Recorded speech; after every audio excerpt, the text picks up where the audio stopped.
Assalamualaikum warahmatullahi wabarakatuh. Perkenalkan, nama saya Reisa Zahra Syahjihan dari Prodi Sarjana Keperawatan S1 kelas 1C. Saya berasal dari Sukabumi, tempat tinggal saya berada di daerah Selabintana, tepatnya Karawang Sentral. Hobi saya yaitu membaca buku, mendengarkan lagu, menari, dan fun girly. Tujuan saya membuat video ini yaitu saya akan menjelaskan tentang konsep dasar bahasa Indonesia. Yuk disimak! Apa itu bahasa?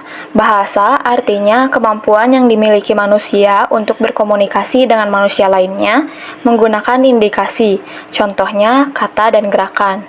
Menurut Groys Keraf, bahasa merupakan alat komunikasi antara anggota masyarakat berupa simbol suara yang dihasilkan oleh indera ucap manusia. Bahasa merupakan salah satu alat komunikasi selain alat musik, lukisan-lukisan, asap bara, dan sebagainya.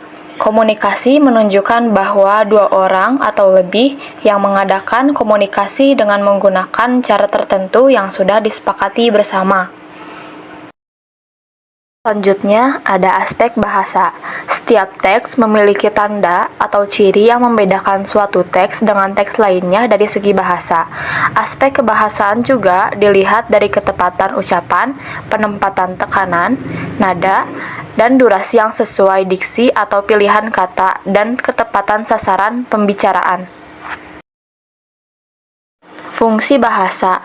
Pada dasarnya, bahasa memiliki berbagai fungsi-fungsi tertentu yang digunakan berdasarkan kebutuhan seseorang, yakni sebagai alat untuk mengekspresikan diri, sebagai sarana memahami diri, sarana memahami orang lain dan lingkungan, sebagai alat untuk berkomunikasi, sebagai alat untuk mengadakan integrasi dan beradaptasi sosial dalam lingkungan atau situasi tertentu, dan sebagai alat untuk melakukan kontrol sosial.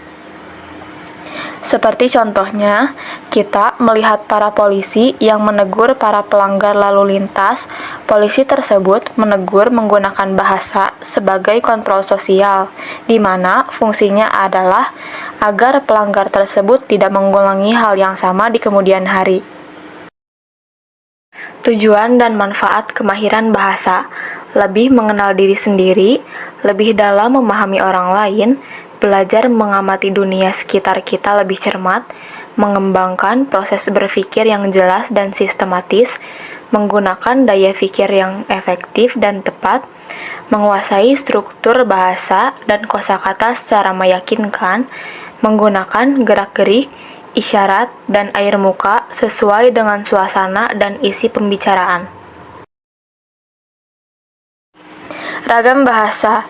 Ragam bahasa Indonesia dikelompokkan sebagai berikut, yaitu ragam lisan, ragam tulisan, ragam berdasarkan standar, ragam berdasarkan cara pandang penutur, ragam berdasarkan topik pembicaraan. Terakhir, bahasa Indonesia yang baik dan benar. Berbahasa Indonesia dengan baik dan benar dapat diartikan pemakaian ragam bahasa yang serasi dengan sasarannya, dan di samping itu, mengikuti kaidah bahasa yang betul. Ungkapan bahasa Indonesia yang baik dan benar mengacu ke ragam bahasa yang sekaligus memenuhi persyaratan kebaikan dan kebenaran. Bahasa yang diucapkan yaitu bahasa baku.